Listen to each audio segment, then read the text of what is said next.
Hey guys, how is everybody doing? The next video of my end of the year list is one that I always want to look forward to. And again, this is just my second year doing it, so this is a list and a video that I always look forward to making because I'm a huge horror fan. And today I'm going to be giving you my ranking of my top 10 favorite horror movies of the year 2024. It didn't get off to a very good start. 2024 was a bit slow when it came to horror movies. A lot of them weren't great. There were a lot of bad ones, and I thought it was going to be a very mediocre or too terrible year for horror movies. But then, thankfully, after the month of May went by, horror movies started to pick up, and they started to get really good this year. So. Thankfully, the year was good enough so I can have 10 of my favorite horror movies of the year. So again, this is a list I always look forward to. It's a list that I always have a lot of fun with. Obviously, I'm a huge horror fan. I built my channel off of horror movies, and that's just one of my favorite subgenres of film, one of, if not my favorite, which doesn't take a naked eye to see that I'm a huge horror fan. So yeah, today I'm going to give you my top 10 favorite horror movies of the year. This is not a definitive list. This is not the right list. This is just my own personal opinion. These are the 10 horror movies throughout the year of 2024 that I enjoyed the most. These are the ones that I can see myself watching. And some of them on this list, I can see myself saying they're one of my favorite horror movies of all time, or in the future, I'll end up probably saying that. So yeah, 2024 was a pretty damn good year for horror movies. So with that all out of the way, let's get to my ranking. Coming in at number 10 is going to be A Quiet Place Day One. Now, I really enjoyed those other two Quiet Place movies. I really enjoyed this concept. It's a very creative world. And when I was kind of doubtful on this movie, sure, it was on my most anticipated movies of the year, but I never really liked the idea of prequels. Prequels always turn me off. Whenever they announce one, I always get bored of the idea because it gives me answers to questions that I was never asking for. But thankfully, it was not going to be a prequel to the main family of the original two movies. It was going to be following two random characters during when the outbreak of like those monsters first showed up in New York. And I thought that was going to be a good idea, especially since this world is very centered on quietness. You have to be quiet to survive. New York is one of the loudest cities in the world. Hell, even in the opening of the movie, like one of the first things you see is that like New York is one of the loudest places in America, let alone the world. So like I thought it was an interesting idea.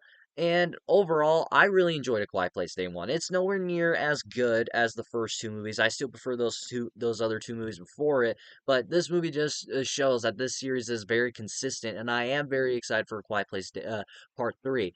And I am hoping that we do get some sort of sequel-ish to this because I do think that you could make an anthology out of A Quiet Place because this movie kind of did show that you could do an anthology with sorry, my watch went off. You could do an anthology with this series. So yeah, I really enjoyed it. I thought the cast was great. You got Joseph Quinn in here who's popular for Stranger Things obviously, and he was also in Gladiator 2 late last year. So yeah, he was fun in this movie. I really enjoyed his character. I really enjoyed what they did with him. And the way they decided to end this movie, I thought was ballsy. That was the like one thing I always remember about this movie is like, oh yeah, I really enjoyed A Quiet Place Day One, but that ending was ballsy for sure. But yeah, I really enjoyed A Quiet Place Day One. If you enjoyed the other two, I definitely think you're going to enjoy this one. Coming in at number 9 is going to be one of the most surprising movies of the year, and that is Lisa Frankenstein. Now, this is a movie I didn't know really anything about. It was beginning of the year. January only had two movies for me, and I wanted to do the monthly ranking videos as I tried to do last year, but I didn't get to November or December because of obviously I was gone and personal reasons and stuff like that. But when I was looking on my local theater app, I was looking on there seeing what movies were coming soon or what movies were playing. And this was one of the first, and this was like the first movie that it showed that was playing. It was called a movie called Lisa Frankenstein. I didn't know anything about it. I looked it up. I saw it was a horror movie, and that's all I needed to know. So I went to the theater to check it out, and it was one of the more surprising movies of the year. And what I really, and one of the most surprising things about the movie is that this movie is actually directed by Robin Williams' daughter. And if I didn't tell you that, you wouldn't like know that. Like this movie feels like a Tim Burton movie. That is probably why I enjoyed it a lot because I'm a huge fan of Tim Burton. I love his films. I love like especially his early work like Edward Scissorhands, Beetlejuice. I also like his remake of Frankenweenie. I like the Batman. I like his two Batman movies. I'm a huge Tim Burton fan. And if I didn't tell you this movie wasn't directed by Tim Burton, you would get those Tim Burton feels, and you would feel like it is directed by him because you have that Tim Burton like aesthetic to it with the color grading, the feeling of the movie, the atmosphere. It's just a really damn enjoyable movie to where you get what the movie's about. You get Catherine Newton, who is quickly shown that she is a modern scream queen and an absolute amazing horror actress in today's generation, is to where you get this character who his mother died, who was murdered years ago, who is kind of like who's socially awkward. She doesn't talk to people. She doesn't really socialize a whole lot. She's like that awkward girl that you always see walking in the hallways at school and all that. She's that character. And then but she falls in love with this dead person in a way, but she doesn't fall in love with the person. She falls in love with the gravestone, and she goes to this gravestone all the time. She visits it. She puts flowers on it and all that. She visits this, and then one night, when she's home drunk and she falls asleep, a lightning storm happens and resurrects the dead body, and the dead body comes to her. And they like throughout the movie, they kind of fall in love in a way to where Catherine Newton is not like fully in love with him. She's in love with this other guy, but thinks of him as a best friend. It's just a wild movie. It's a really enjoyable movie. It's a damn good time. But man, oh man, does this movie have some weird things in it? That is for sure. Because this movie, man, especially towards the end, there's some interesting things. And this movie's honey. It is real honey. Did not expect that. Walked into this movie because I was the only one. I was one of only three people in the theater, which unfortunately tells you how poorly this movie did. I was in the theater alone with a two old couple. That was awkward for me because I was sitting there just having to see all the horniness go on, and just remember it's like, oh yeah, like 5 rows behind me, there's an old couple together. That's fun. Coming in at number 8 is going to be Terrifier 3. Now, I did a review series on the Terrifier movies. I'll probably have a card up here for you to check that out if you so wish. But I'm a huge I've never really kind of jumped on the Terrifier train. I really enjoyed that first movie. I felt that was a really enjoyable horror film because it was more of like a it was more kind of like a showcase in a way. It was the first film was more of a showcase of Art the Clown and Damien Leone kind of showing off the world like what he can do with this small of a budget and kind of show you what this new horror icon could possibly look like. And I was sold on it. I thought Art the Clown was a very interesting character. I really liked the look of him. I thought he was portrayed brilliantly well by David Howard Thornton in that movie. And absolutely, what this series has been known as is for its practical effects, which I feel is going to go down what this franchise and what this series is like known for is because of its practical effects. I feel that's the whole reason the first movie is so popular. And then when Terrifier 2 came out, and when I found out it was almost 2.5 hours, that almost turned my brain off until I saw early reviews for it saying it was really good. And then I watched Terrifier 2, and that was one of my favorite horror movies of 2022. I really loved Terrifier 2. That was a great sequel that showed everything that I wanted the first film to be. It expanded on the world, it expanded on these characters, and it didn't do much, but it does expand more on Art the Clown. So I was really excited to see what they could do with Terrifier 3, especially since it was going to be a Christmas movie, and I was really hoping they would utilize that well. And thankfully, they did, so we don't have to have a Die Hard conversation if it's a Christmas movie or not. Die Hard is a Christmas movie. I'll stand on that hill. But yeah, Terrifier 3, it I don't think it's the best of the series. I still prefer the second movie, but I still think it's a damn good follow-up from that second movie and is a damn good sequel because again, it doesn't do much, but it still expands on Art the Clown. There's some great ideas here, what they're kind of expanding on. We do kind of go into the lore more. We do go into more lore on Sienna's father of like how like he saw these images of Art the Clown and why he thinks that Sienna was the chosen one to kill him and all that. We kind of deep more into that, but we still don't get very far. But it's everything you want from a Terrifier movie. It expands more on the story. Sure, the writing isn't great. It has its issues, but it's passable for this type of movie. And the practical effects are great as always. Art the Clown, he's great as always, and I'm very glad they utilized that Christmas feeling because I can see myself rewatching this movie if I want to watch a good horror Christmas movie because every once in a while I like to watch a good horror Christmas movie. That isn't Black Christmas. Sure, there's other ones, but Black Christmas is the best one. But yeah, Terrifier 3, it's an absolute great follow-up to Terrifier 2. I wouldn't argue with you if you said this is the best of the series, but I feel once we get Terrifier 4, I might like this one more because like this movie does have an ending to where it sets things up to where I didn't care for the ending much because it just left me hanging and didn't appreciate that much. But yeah, I guarantee you by the time we get Terrifier 4, I'm gonna love Terrifier 3 even more. So yeah, Terrifier 3, it was a great sequel, and I'm very excited for the future of the series.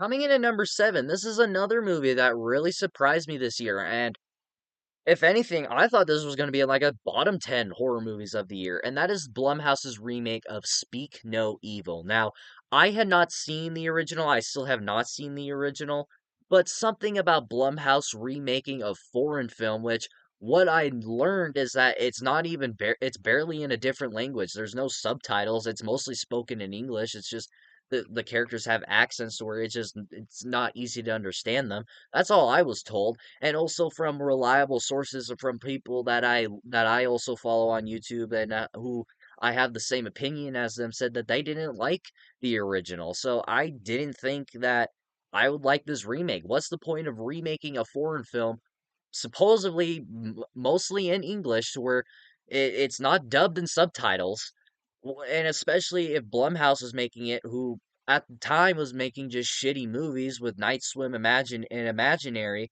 Why would I want to go watch a remake to a film that I have not even seen and I heard is not even very good?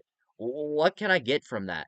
And my God, I was so shocked that I enjoyed Speak No Evil as much as I did. Sure, it's still not great. It's not a 10 out of 10 movie. It's still not a great movie. Sure, the characters are dumb in the movie. They don't make right decisions, but they do kind of play with that and they kind of have reasons why they're not kind of like leaving or trying to get the hell out of there. But Speak No Evil is just it's interesting, and the final act of the movie is really enjoyable and will get your heart racing. James McAvoy, he's always great when he plays these psycho-ish like characters. It's always fun to see him play characters like this, like he did in Split in this, and I'm hoping he'll start to do more of that because I love it when he does movies like this to where his performance is really good to where if they had like a horror movie academy, I feel he should win best actor because he did really good in this movie. But yeah, so where my issues fall in, and I kind of touched on it briefly, is that these characters are dumb. They do not make smart decisions every now and then. It's like you see this go on or this happens, and you're like, why don't you try and leave? Why don't you, like, tell them, it's like, hey, that's really weird, dude. Why are you doing that? Why would you say something like that? It's like at points, it's like, come on, dude, you gotta do something. Like, you gotta, like, leave. They do try to leave at one point, but then the character's like, stop them, or they make them, like, turn back or whatever. Like, they give reasons on why they come back or why they keep staying, but it's like, dude, after a while, you just gotta leave. Like, come on. And that final act, again, it's enjoyable. I heard it's very different from the foreign version. I also heard this movie's very washed down from the original version, but I don't know. Speak No Evil, it was one of the biggest surprises of the year, and I'm actually really surprised that it made my top 10 because I was not expecting that. But yeah, if you were like me and you were very skeptical about this movie and thought, there's no point to watch it, especially the way Blumhouse has been that year, last year, and all that. I highly encourage you to at least check this movie out. It's really enjoyable. I do believe it is streaming on Peacock right now. So if you have Peacock, do yourself a favor and check it out on there if you were skeptical like me. So yeah, Speak No Evil comes in at number 7. Coming in at number 6 is going to be Robert Eggers' brand new directorial effort, Nosferatu. Or is it Nosferatu? I'm going to say Nosferatu. So, when this movie was coming out, it was an honorable mention on my most anticipated of last year. But I wasn't really excited for this. Robert Eggers is a director to where either you love him or you hate him because I don't think there's a in between because his movies are very love or hate. Now, I do enjoy some of his other movies. I do like The Northman. That is a movie I do like of his. That is a movie I really enjoy of his.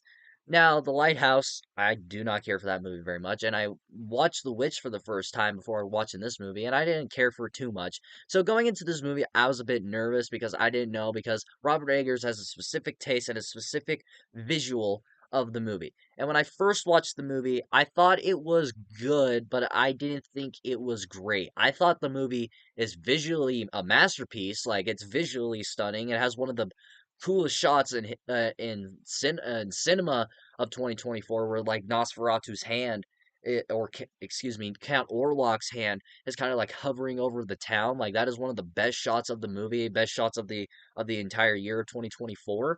But I didn't care for it at first. But then the more I thought about it and I slept on it, and the more I kind of thought about it and kind of replayed scenarios in my head, the more I realized I loved Nosferatu because it was a damn good movie and it really showed what vampire movies should be because Bill Skarsgård, who plays Count Orlok in this movie, he is so unrecognizable in this movie, especially when you watch behind the scenes clips on YouTube or whatever, or watch interviews of the guy, and you have to learn how and he talks about how he had to change his voice or or how to look different for the role. Like, if I didn't tell you Bill Skarsgård played Count Orlok in this movie, you would probably be clueless who was under all that makeup because he is amazing in this movie. His voice, oh, the second he started talking, I was like, dude, this guy's cool. Like, this is the best part about the movie. Like, every time he was on screen, I'm like, say something because I want to hear that awesome voice. And they released footage of it on YouTube, I believe. It was like a first like look of it, and you listen to that, that does not sound like Bill Skarsgård. He sounds amazing in this movie, and he doesn't look like Bill Skarsgård. He looks awesome. But along besides that, I thought the performances in this movie were great. Nicholas Hoult, he is great in this movie, which that role was initially meant to be played by Harry Styles. We dodged an absolute nuke with that. Nicholas Hoult, he's great in this movie. Performances everywhere. It's amazing. It's a visual masterpiece. Count Orlok, played by Bill Skarsgård, is absolutely terrifying and awesome at the same time. I really enjoy Nosferatu, and the more I think about it, the more I actually kind of like it. So yeah, this is a movie I definitely need to rewatch. I guarantee you, if I did rewatch before this list, it would probably climb up higher. But as of right now, doing this video, I loved Nosferatu. It was a damn good movie, and I'm looking forward to what Robert Eggers does next. Coming in at number 5 is going to be Late Night with the Devil. Now, this was a movie that had a lot of hype around it coming out. I believe it was shown at a Fathom event in 2023, I believe. Well, not a Fathom event. It was showed at an event like a kind of like a film festival. It was kind of shown at that, and a lot of people coming out of the movie said that it was great. It was one of the best horror movies they had ever seen. It was an absolute masterpiece. And so many people were hyping this movie up to where, like, that was all the conversations were on Twitter. Like, you go on Twitter, people were only talking about Late Night the Devil. Like, people coming out of the festival saying, like, this is one of the best horror movies I have seen in years. It is an absolute masterpiece. Please look for this when it comes out on Shudder. It was amazing.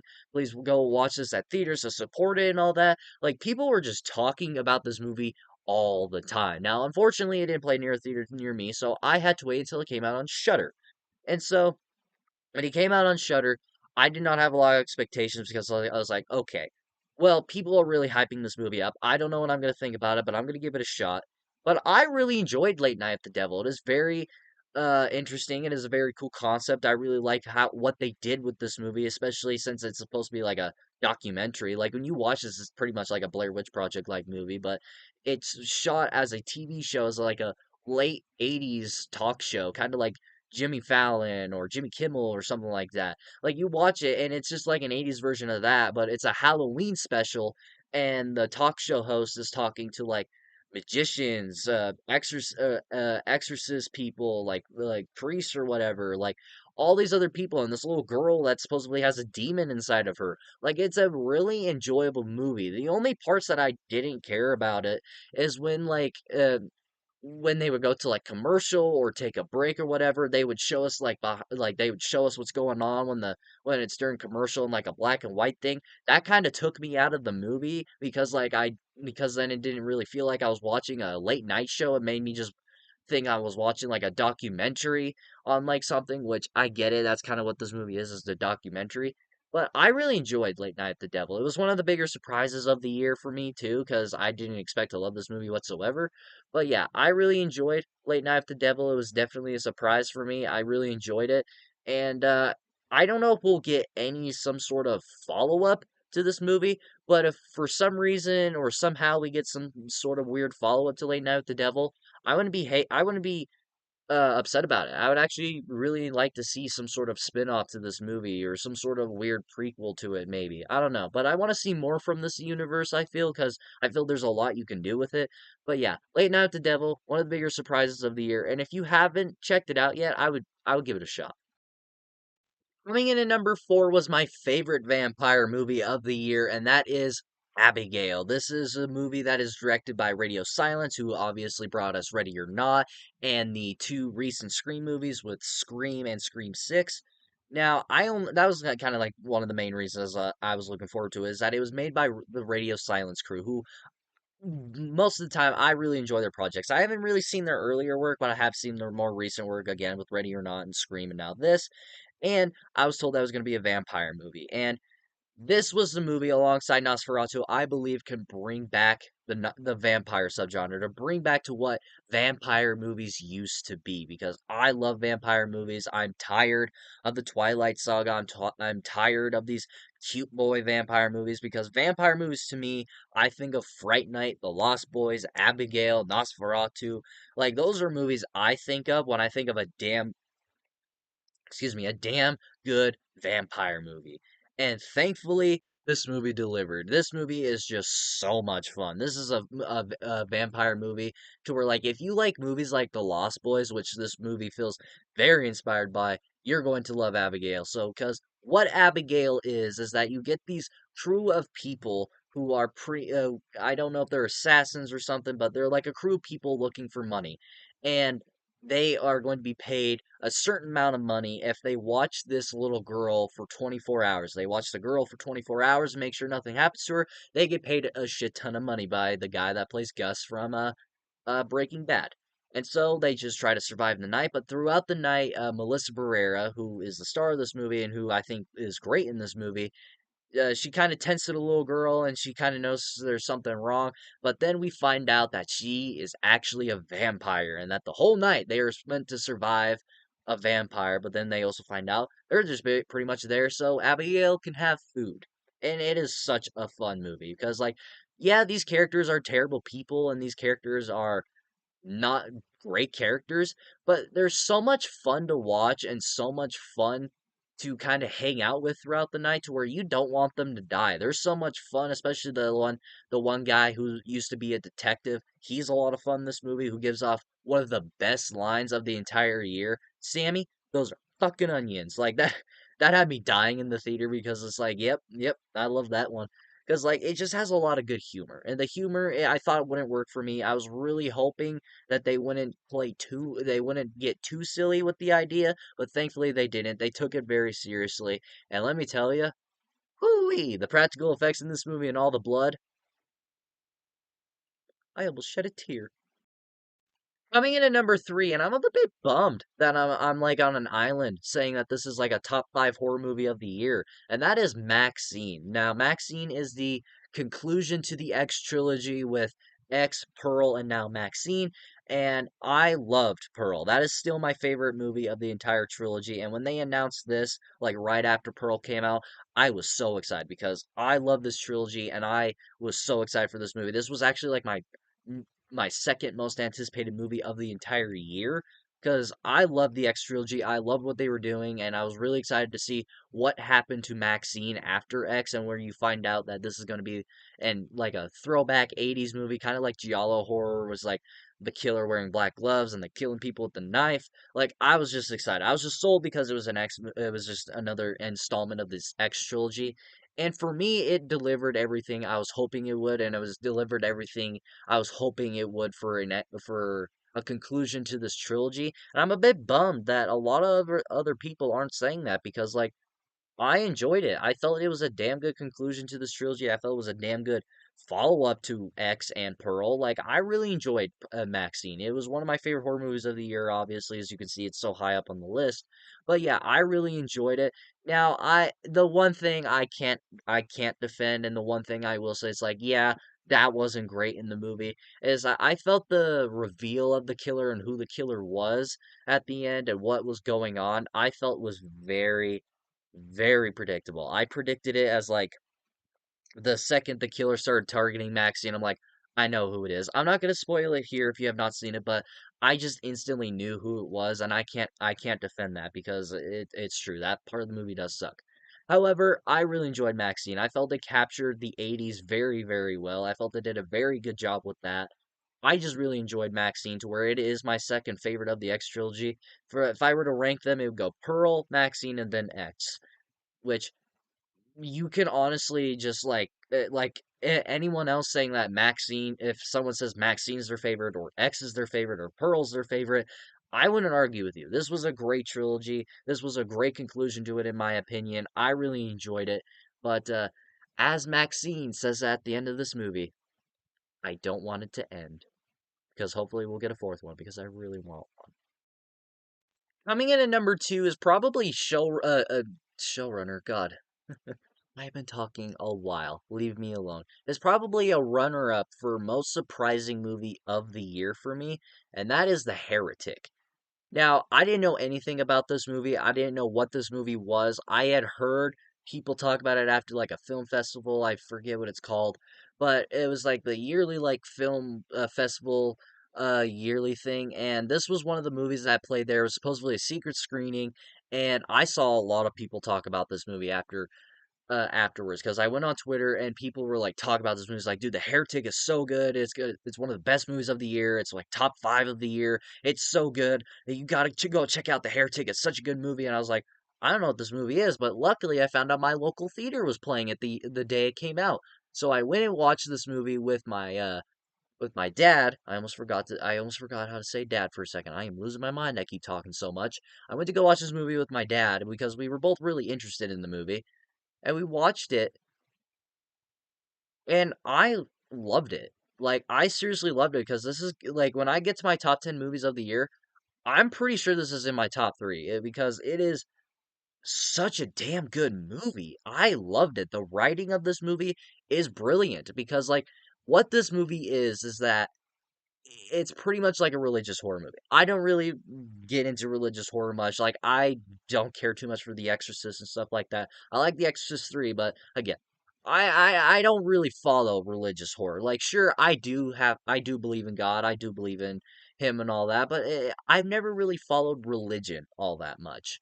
But this movie is so brilliantly written and so brilliantly performed by its actors, especially by Hugh Grant, which I talked about James McAvoy for best horror performance of the year. This guy, now that I think about it, he probably should win it because this guy is fucking creepy in this movie and absolutely brilliant because Hugh Grant gives off one of the best performances of the year, period. He is great in this movie.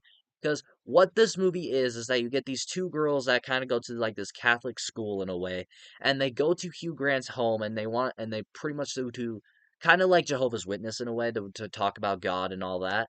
And they go there and he kind of like, and he tests their faith to where it's like, he tries to test their faith and see if they still believe in God. Is God real or is he fake? That is the whole purpose of this movie.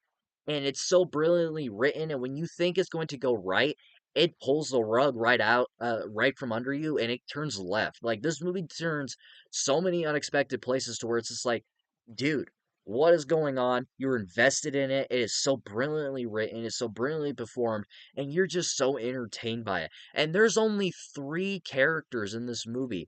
You only sit and you only watch a movie where it's literally just you in a room watching three people talk about religion. And you think that's boring, but no. It is so brilliantly written, it is so brilliantly performed. It is a brilliant movie altogether to where I love the Heretic to where it is one of my favorite films of the year. And it was not showrunner, runner up. It was runner up for my favorite horror movie of the year. But there is just one movie that is better than The Heretic.